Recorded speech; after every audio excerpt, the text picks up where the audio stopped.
पाकिस्तान ने एससीओ सम्मेलन में फिर गाया चीन के ओबीओआर का गीत। भारत ने किया कड़ा विरोध। शंघाई सहयोग संगठन एससीओ के हाल ही में आयोजित सम्मेलन में एक बार फिर पाकिस्तान ने चीन की महत्वाकांक्षी one belt one road OBOR परियोजना का पुरजोर समर्थन किया। पाकिस्तान के इस रुख पर भारत ने गंभीर आपत्ति जताते हुए अपनी संप्रभुता और क्षेत्रीय अखंडता का मुद्दा उठाया।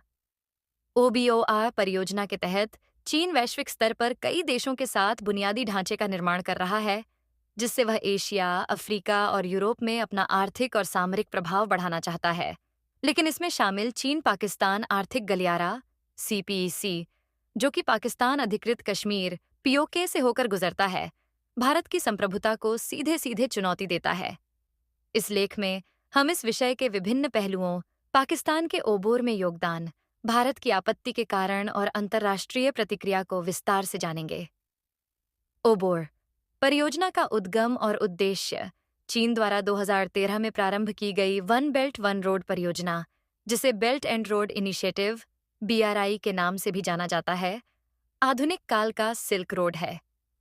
यह पहल चीन के राष्ट्रपति शी जिनपिंग की दृष्टि का परिणाम है, जिसमें चीन ने अपनी आर्थिक स्थिति का विस्तार करने और एशिया, अफ्रीका और यूरोप के देशों के साथ संपर्क बढ़ाने के लिए एक वैश्विक नेटवर्क बनाने का लक्ष्य रखा।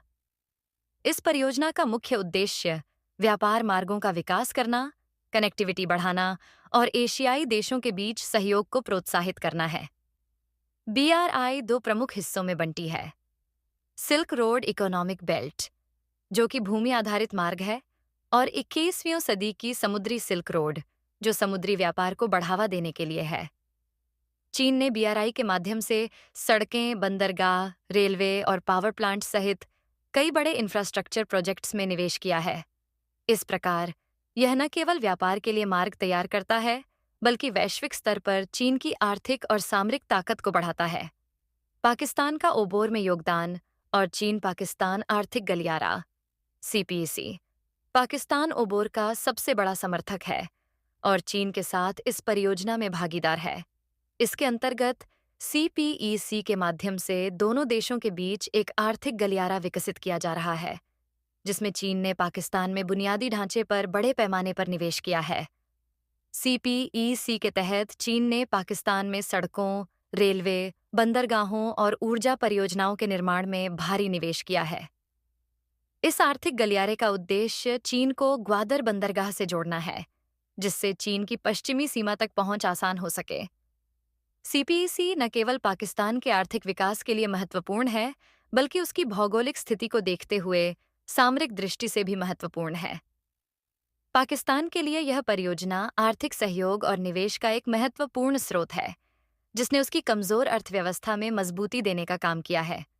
वहीं चीन के लिए सीपीईसी का महत्व इसलिए भी अधिक है, क्योंकि यह उसे मध्य एशिया और खाड़ी देशों तक त्वरित पहुंच प्रदान करता है। भारत का विरोध, कारण और चिंताएं। भारत ने शुरुआत से ही ओबीओआर का कड़ा विरोध किया है, विशेषकर सीपीएक के कारण। सीपीएससी पाकिस्तान अधिकृत कश्मीर पीओके से होकर गुजरता है, जिसे भारत अपने क्षेत्र का हिस्सा मानता है और इस पर पाकिस्तान का अवैध कब्जा मानता है। इस प्रकार भारत का मानना है कि सीपीईसी उसकी संप्रभुता और क्षेत्रीय अखंडता का उल्लंघन करता है। भारत की दृष्टि से ओबीओआर के कई अन्य सामरिक खतरे भी हैं। चीन इस परियोजना के माध्यम से छोटे देशों को भारी कर्ज देता है, जिससे वे चीन पर निर्भर हो जाते हैं। इस प्रकार कई विशेषज्ञों का मानना है कि ओबीओआर के तहत कई देशों को चीन के कर्ज जाल में फंसाया गया है, जिसके उदाहरण के तौर पर श्रीलंका का हम्बनटोटा बंदरगाह लिया जा सकता है। श्रीलंका द्वारा कर्ज न चुका पाने की स्थिति में चीन ने हम्बनटोटा बंदरगाह का नियंत्रण 99 वर्षों के लिए ले लिया। इस प्रकार के कर्ज जाल से चीन को वैश्विक स्तर पर सामरिक और आर्थिक लाभ मिलता है। एससीओ सम्मेलन में भारत ने पाकिस्तान द्वारा ओबीओआर के समर्थन पर गहरी आपत्ति जताई और इसे एशिया में चीन के बढ़ते प्रभाव के रूप में देखा। भारत ने अन्य एससीओ सदस्य देशों को भी इस परियोजना के खतरे के प्रति जागरूक करने का प्रयास किया, जिससे एशिया में शक्ति संतुलन को बनाए रखा जा सके। अंतर्राष्ट्रीय प्रतिक्रिया ओबीओआर को लेकर अंतर्राष्ट्रीय समुदाय में मिली-जुली प्रतिक्रिया है। कुछ देशों ने इस पहल को आर्थिक अवसर के रूप में अपनाया है, जबकि कई देशों ने इसे चीन के आर्थिक विस्तार और प्रभुत्व स्थापित करने की कोशिश माना है। अमेरिका और जापान ने ओबीओआर के प्रति नकारात्मक प्रतिक्रिया दी है और इसे विकासशील देशों के लिए कर्ज के जाल के रूप में वर्णित किया है। वहीं यूरोप में भी इस परियोजना को लेकर दोहरे विचार हैं। अमेरिका ने बीआरआई का कड़ा विरोध करते हुए इसे एक डेट ट्रैप डिप्लोमेसी करार दिया है। कई देशों का मानना है कि चीन के इस परियोजना में शामिल होने के कारण वे आर्थिक निर्भरता में फंस सकते हैं और उनकी स्वतंत्रता खतरे में पड़ सकती है। इसलिए अमेरिका ने एशिया प्रशांत क्षेत्र में भारत को अपनी रणनीतिक साझेदार के रूप में चुना है, ताकि वह चीन के बढ़ते प्रभाव का मुकाबला कर सके। वहीं जापान ने भी ओबीओआर के प्रति अपनी नाराजगी जाहिर की है और इस परियोजना में शामिल न होकर स्वतंत्र बुनियादी ढांचा परियोजनाओं में निवेश किया है। जापान का मानना है कि बीआरआई के तहत छोटे देशों को कर्ज के जाल में फंसाना एक अनैतिक नीति है। ऑस्ट्रेलिया और कुछ यूरोपीय देशों ने भी बीआरआई में सीमित भागीदारी रखी है, क्योंकि उन्हें चीन के इरादों पर संदेह है। एससीओ में भारत पाकिस्तान के बीच ओबीओआर को लेकर तनातनी एससीओ के मंच पर पाकिस्तान ने ओबीओआर को आर्थिक विकास का साधन बताते हुए इसका समर्थन किया और अन्य देशों से भी इसे अपनाने का आग्रह किया। पाकिस्तान का कहना है कि ओबोर से आर्थिक विकास, रोजगार सृजन और बुनियादी ढांचे के विकास में मदद मिलेगी। इसके विपरीत भारत ने इस पहल के संभावित खतरों की ओर इशारा करते हुए इसे अपनाने से मना कर दिया। भारत का तर्क है कि ओबोर से विकासशील देशों पर कर्ज का भार बढ़ेगा और चीन के प्रभाव में ये देश अपनी आर्थिक स्वतंत्रता खो सकते हैं। एससीओ सम्मेलन में ओबोर को लेकर भारत और पाकिस्तान के बीच हुई तनातनी ने इस मुद्दे को एक बार फिर से अंतर्राष्ट्रीय मंच पर उजागर कर दिया है। पाकिस्तान की ओबोर के प्रति निष्ठा और भारत के कड़े विरोध ने इस क्षेत्र में दोनों देशों के बीच बढ़ते तनाव की पुष्टि की है। ओबीओआर के माध्यम से चीन की बढ़ती ताकत और भारत के सुरक्षा हितों के बीच संघर्ष ने दक्षिण एशिया में शक्ति संतुलन को भी प्रभावित किया है।